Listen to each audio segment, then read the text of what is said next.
Hello and welcome to this week's live edition of High School Roundup here on CUTV. I'm your host, Anthony D'Agostino, and alongside me, as always, is Danny Beck and Stephen Ruffin. Guys, we had a great week of football. We were live on PCN for BELLE-VERNON and Trinity, and it was a great experience. Danny, you and I were on the call, and it's something that we're very proud of here at CUTV, being able to be on PCN. Yeah, without a doubt, and very lucky too as well. I believe this is the 19th year, give or take a few years. Yeah, so it was the second time that we announced together on PCN, so it was quite the show. And it was a great game to be on PCN on the gold turf of BELLE-VERNON.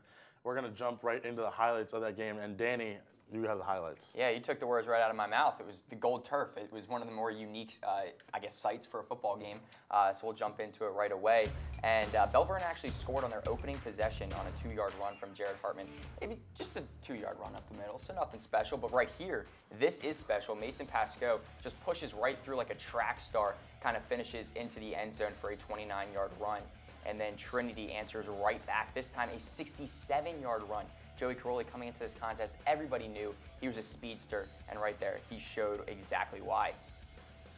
And then answering right back, number 2, Larry Calloway, a 69-yard run. So they're just going back and forth, pushed his own guy out of his way, and then just trots right down the field, kind of directing his blockers and then finding a hole, and he will get into the end zone to score yet again.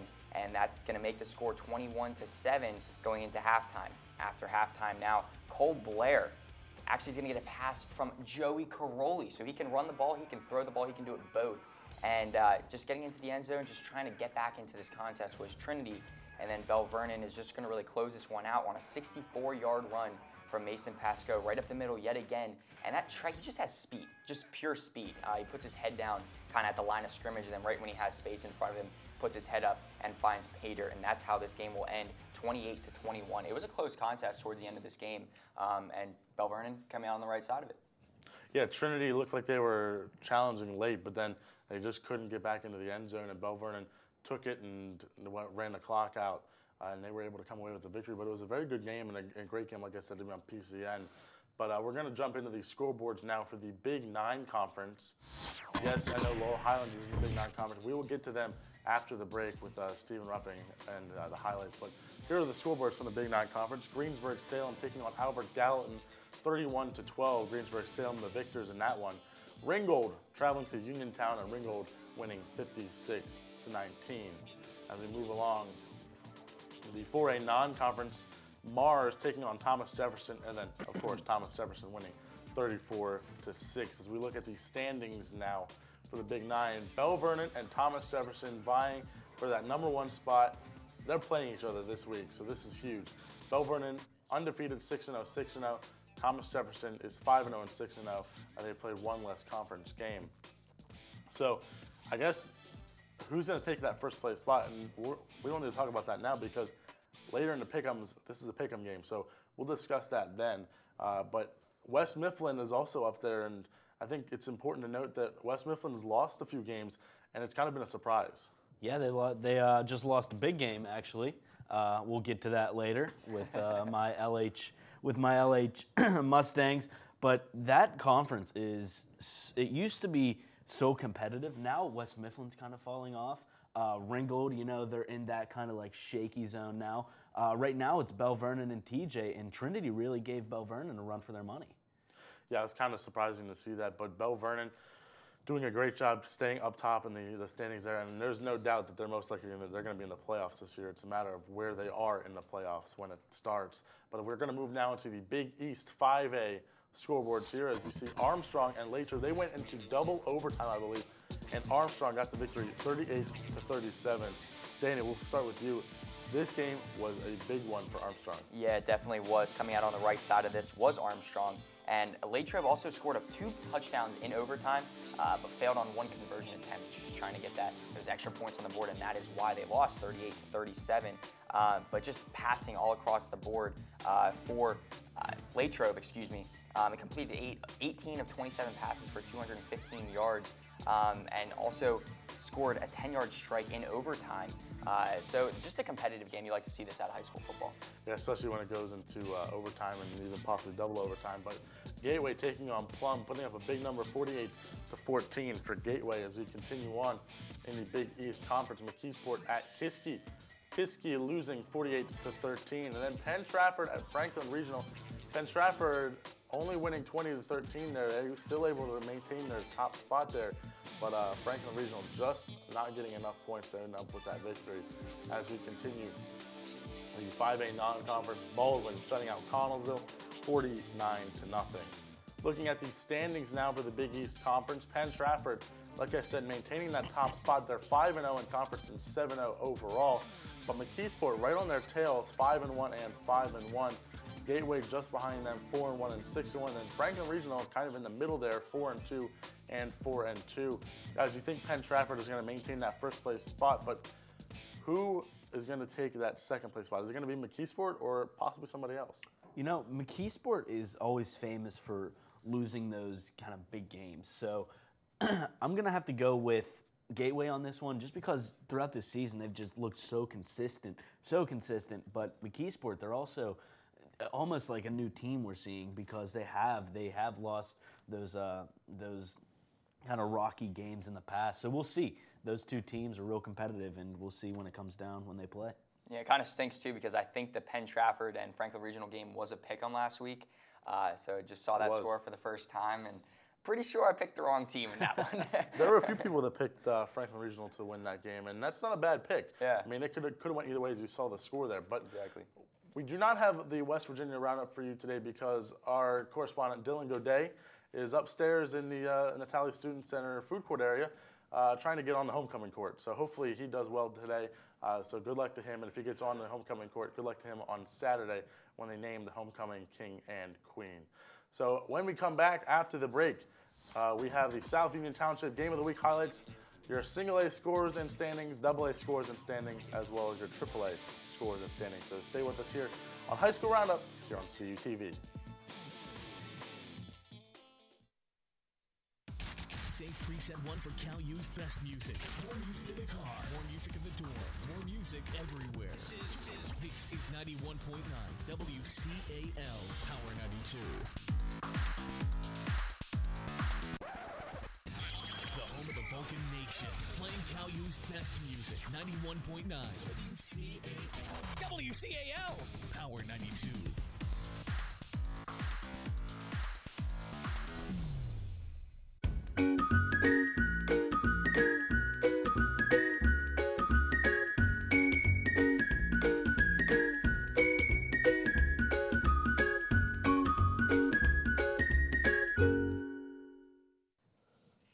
And welcome back to High School Roundup live on CUTV as we now go into the Big 9 game of the week for South Union Township, Laurel Highlands game of the week where they took on West Mifflin. And Steve, I'm going to throw it to you for the highlights from Laurel Highlands. Absolutely. It was a good one. Laurel Highlands, they got that. I guess you could call it an upset just because of West Mifflin's team in the past. So we have a good game. We'll go right to the highlights. As you see those two teams coming together, West Mifflin, if only they knew what was coming. This Laurel Highlands team started off very strong. A blocked punt from Ian Edenfield.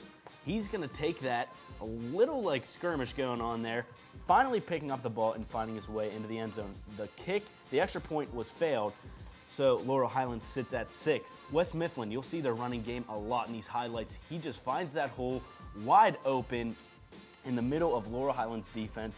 That kick was good. 7-6, West Mifflin.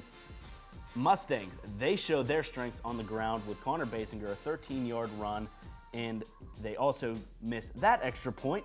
And West Mifflin getting back in the running game. This running game is so strong for them. They tried to go in the air multiple times. They didn't have the hands. That is a 46-yard run from Dominic Richter. No, I'm sorry, Parrish Parker. This is Dominic Richter, a 46-yard pass from Connor Basinger. Again, the kick was failed. Laurel Highlands back again in the air. This one to Edenfield from Basinger. Laura Highlands takes a 25-14 lead. Parker, another run, but that won't be enough. That was an 8-yard run by Parrish Parker. That wouldn't be enough to beat the old Mustangs from Laurel Highlands. Laurel Highlands, they upset the world. They shock the world, and they get their first conference win, standing at 1-4. And they have a game at Uniontown next week. Can we just chalk this up as another win for them? Come on. Hey, I was talking to Jerry Dupay, our guy from South Union Township, gets us all the highlights, and he gives us a little inside scoop each week, you know. And they said that Uniontown, there's a large gap between, they have probably 17 seniors, and literally the rest of the team is all sophomores and freshmen. So next year will be interesting. This year they'll have a little bit of talent, but yeah, I agree. Maybe you can chalk this up. Uniontown definitely has a win-later mentality. They have those young guys. They're going to be a team to watch in the future. But right now, my Mustangs are coming to town. You better watch out. His Mustangs. His Mustangs. His Mustangs. Steve's still on the bandwagon for Laurel Highlands. They're 1-4. Always have been. Never went anywhere. As we look now at the Tri-County South scoreboard, the single A here in the Whipple, California, taking on Carmichael's. They win 42-7, and then Fort Cherry taking on Abella 37-0. Fort Cherry the victors. But Danny, California Carmichael's, California is still rolling over their opponents. They definitely are, and the reason why really is Jelani Stafford. As he crossed the 1,000-yard mark this season, he has 1,055 yards on the ground. And Steve, you're shaking your head. This guy is legit. They rushed for 221 yards. Yeah, I was right the first time. And gained 246 total. There's nothing changed since we saw them the first week when they played Brownsville. They're a run-heavy team, and they know what they like to do, so they're just going to keep doing it. It's just the Jelani Stafford show, honestly, in California. And we're going to see him this week, so I'm looking forward to that. Steve, you're shaking your head, man. I'm just I'm looking at these stats, and it's astonishing. Stafford is an absolute beast on the field. 4 touchdowns that game. That is really impressive stuff. I'm eager to see where Jelani Stafford goes in the future. This guy can play in the next level and the level beyond that. So I'm very excited to see where he goes. It'll be interesting as they take on a non-conference opponent next this week. And we'll get to that when we get to the upcoming schedules. But moving on, Mapletown taking on Jeff Morgan. Jeff Morgan finally getting another win here. They win 21-6 over Mapletown. As we look at the non-conference for the Tri-County South, Monessen just not being able to defeat Northgate. 35-34, Northgate wins.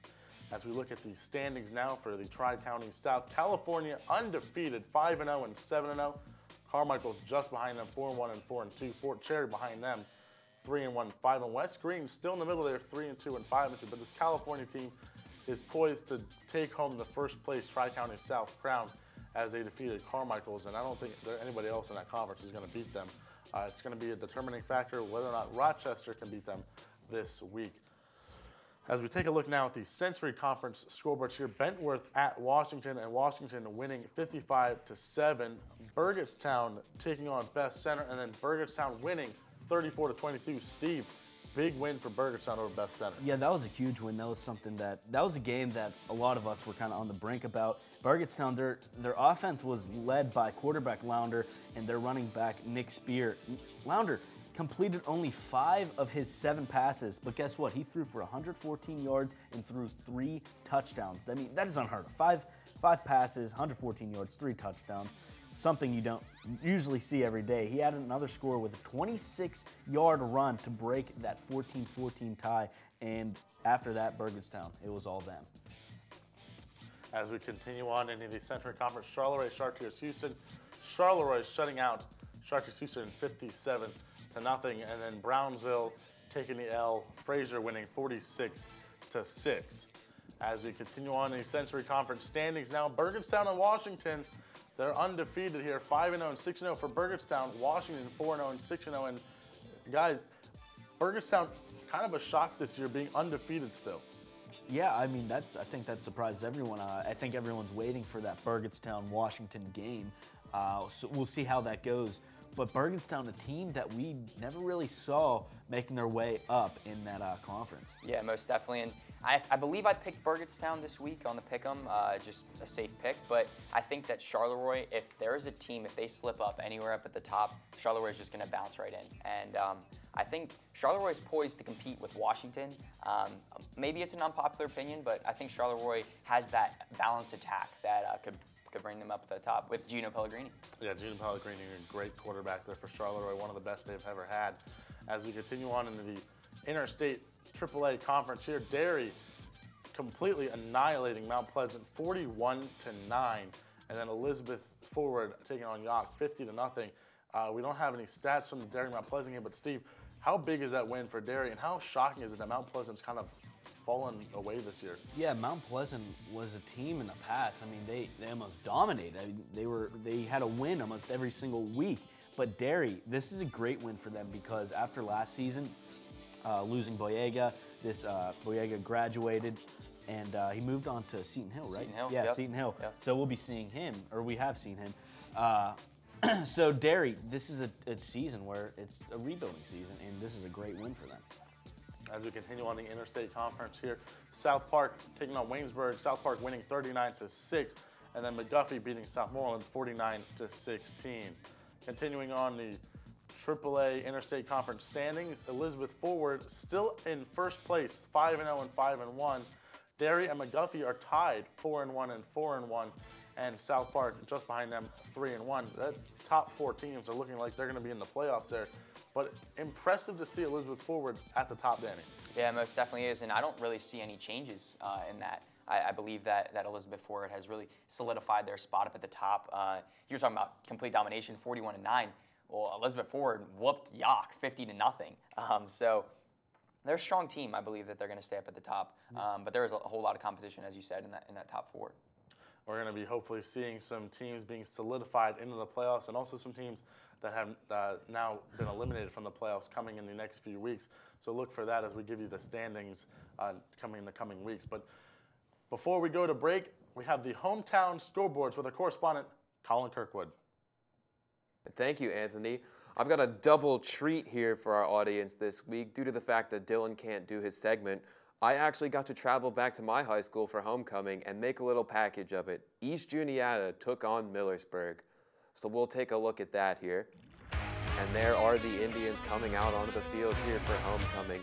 A really great night for football in Central PA. Sporting those gold domes, almost Notre Dame-ish, if you will. And there are the Tigers rocking the classic white and maroon look. And we'll jump into action here as soon as they make their way to the sideline. Right here, Mark Picciani makes his way into the end zone and puts EJ up 13-0 with a failed extra point that came after this one. Here's a nice artsy shot of my fun evening that I thought was cool enough to include. But back to, actually first, Kylie Altland was crowned homecoming queen. Big shout out to her. I told her I'd give her a shout out. So congratulations to her, but back to football. Logan Pursley will find his way into the end zone here, a 10-yard rush, wrapping around that line, getting tripped up, but making sure he makes his way in. Later on in the game, we've got a Chance Crawford touchdown for Millersburg in between this. But here's another Mark Picciani play for you because I thought he had a very fantastic game as he made his way into the end zone once again. Great effort from him all around. A total of about 185 yards. Here is the extra attempt here. Keir Hunter catches a pass from Caden Feaster towards the end of the game to make a score of 33-8, and the Indians fell. As we move into the hometown scoreboard, Central Dauphin takes a loss to Central Dauphin East as they served as the away team, 35-31.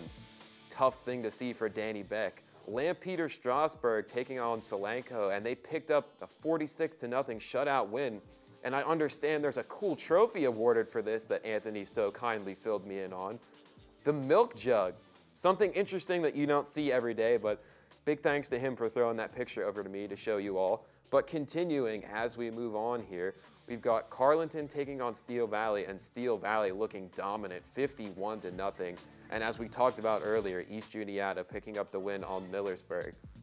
Moving into the standings, after we talk about Dylan's Buckhannon Upshur Buccaneers, who took on Lewis County in a rivalry week and picked up a 14-6 win in a classic high school score right there. But moving into the standings here now, Steve stands alone, top of the scoreboard, 5-0, followed right by Anthony, who's going 5-1. Danny had a tough week, slid down to 4-2.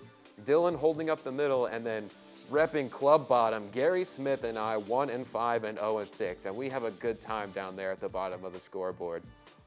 But nonetheless, we're doing a good job. Upcoming games, Millersburg travels to Williams Valley. A big game for the Rams as Harrisburg comes to town. East Allegheny heads to Steel Valley. E-Town heads to Lampeter Strasburg. And University heads to Buckhannon Upshur. And make sure you stay tuned after the break because we've got lots of good stuff still. We've got upcoming schedules. We've got the Jody High Roll Pick of the Week and our top 3 plays. So make sure you stay tuned here on CUTV.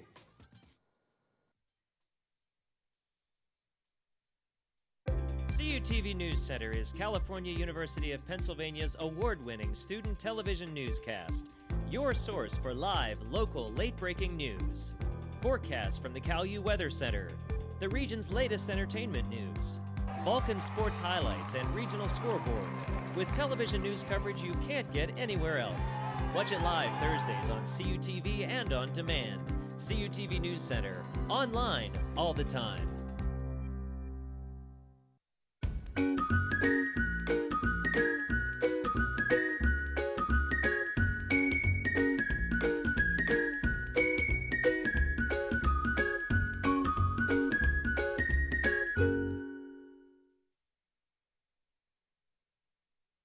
And welcome back to High School Roundup Live here on CUTV as we look at the upcoming schedules now. The Tri-County South, Friday, October 13th. Hopefully there's no unlucky things happening to all the teams playing on that Friday. Fort Cherry at Mapletown.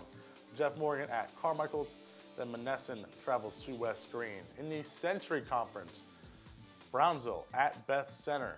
Burgettstown at Charleroi. CHAR-HOUSTON at Washington. And that Burgettstown-Charleroi game is a big show-me-something game for Charleroi as they take on the #1 team Burgettstown in that conference.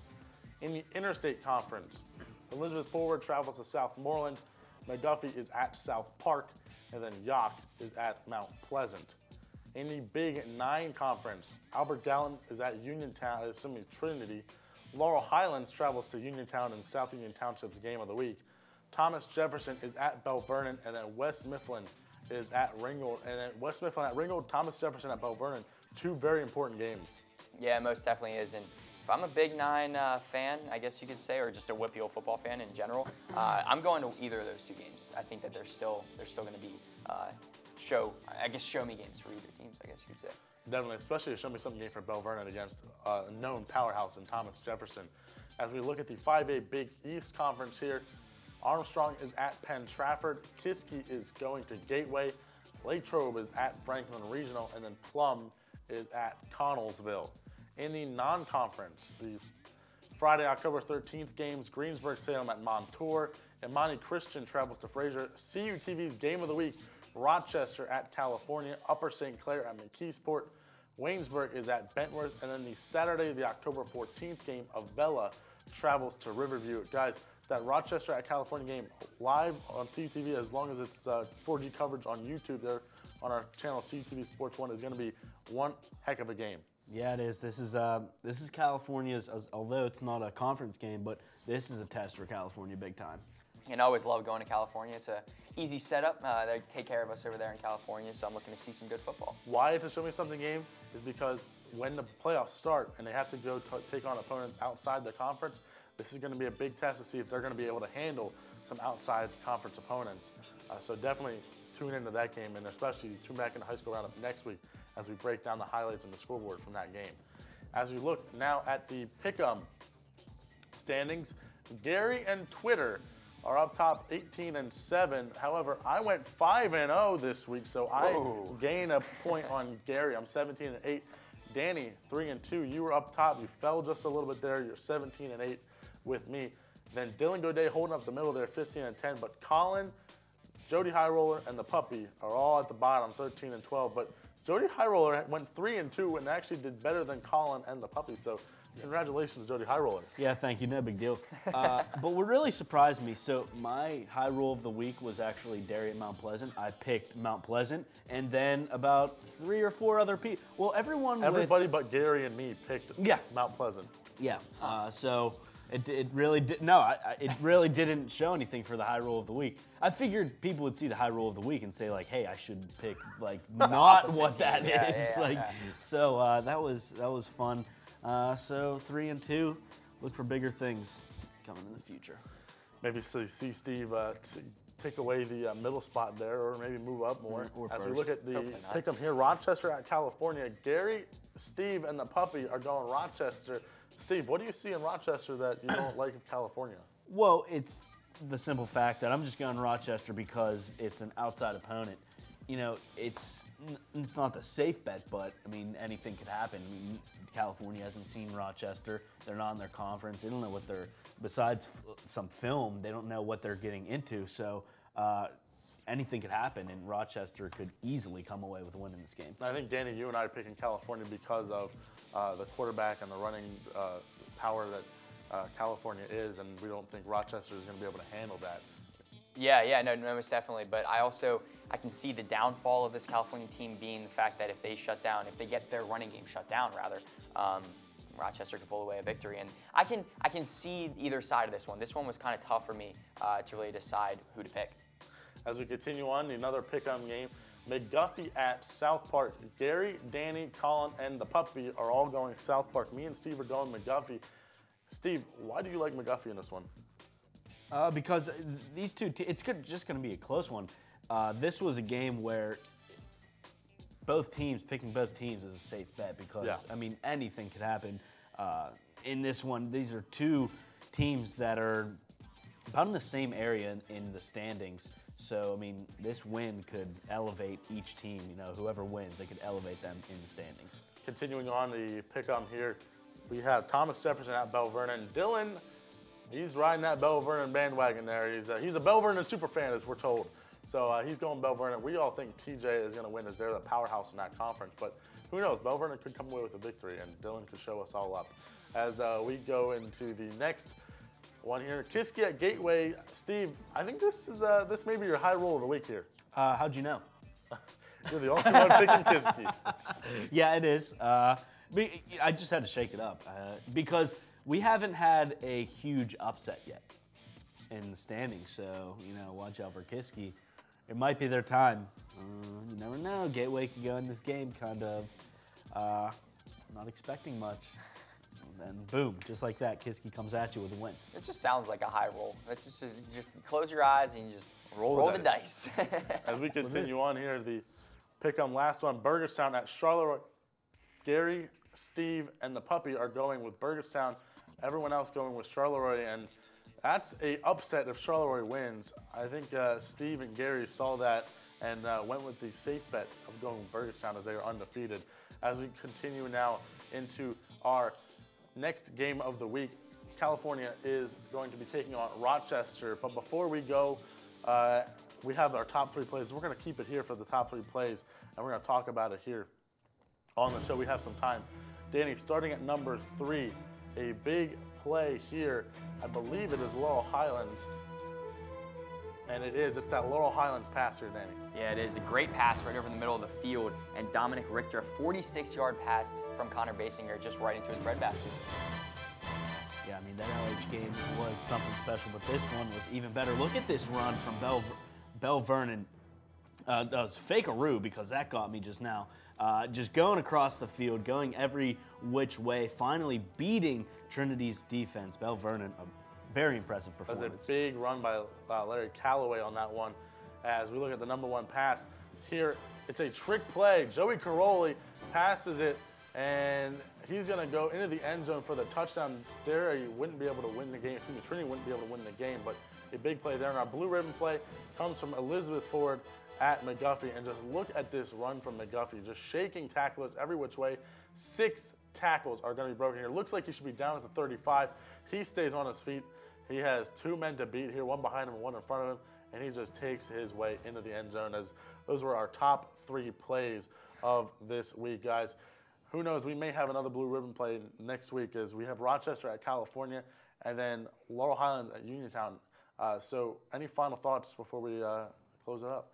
Still watching that run, it just boggles my mind. I was literally sitting here when the camera came back, and I was just like, wow. That's going to be tough for a team to unseed that blue ribbon play. But hopefully it does. I like to see some big plays and trick plays and all that stuff to get some attention of Anthony, since he picks all of them. Yeah, I mean, it's WPIAL football. I mean, there's going to be a play that just outshines that one, whether it's some fake play, what have you. It's going to change. That's just how WPIAL football works. Well, thank you guys, and thank you all for watching live here on CUTV. Next week, week 7, as we continue on into the high school football season, closing up the high school football season in a few weeks. So it's the push for the playoffs now for these few teams that are on that bubble of making the playoffs. So make sure you stay tuned to High School Roundup here on CUTV as we continue on with the push for the playoffs and then some of the playoff action as well. So once again, thank you all for watching, and thank you to Gary Smith and everyone in the studio helping out with the show. And thank you to my analysts, Danny Beck and Stephen Ruffing, as always, and our correspondent, Colin Kirkwood. I'm Anthony D'Agostino. Thank you all for watching, everybody.